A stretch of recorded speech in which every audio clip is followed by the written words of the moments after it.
मी सतत शॉपिंग करत असते कारण की तो माझा जॉबच आहे. वेगवेगळे प्रॉडक्ट्स खरेदी करायचे, वापरायचे आणि त्याची अतिशय प्रामाणिक प्रतिक्रिया तुमच्याबरोबर शेअर करायची. परंतु काही प्रॉडक्ट्स आहेत जे मी परत नव्यानं घेणार नाहीये 2026 मध्ये, कारण 2025 मध्येच ते अशक्य कमाल प्रॉडक्ट्स मला सापडलेले आहेत आणि त्याच्यातलाच एक प्रॉडक्ट म्हणजे ते माझ्यासाठी जाहिरातीसाठी आलेले, परंतु मला त्यांचं प्रॉडक्ट इतकं आवडलं की ते मी पुन्हा एकदा खरेदी सुद्धा करणार आहे.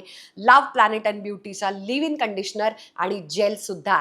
हे जे माझे कुरळे केस आहेत तुम्ही बघत आहात, हेअरफॉल झाल्यानंतर आता जे नवीन केस आलेले छोटे छोटे बेबी हेअर सुद्धा आणि जे थोडेफार बारीक झालेले केस सुद्धा जसेच्या तसे सेट होतात, 4-5 दिवस राहतात, त्याचं श्रेय जातं या जेलला आणि लिव्ह इन कंडिशनरला. अफोर्डेबल रेंजमधला कुरळ्या केसांचे इतके सुंदर 2 प्रॉडक्ट्स आहेत जे मी 2026 मध्ये पण कंटिन्यू करणार आहे.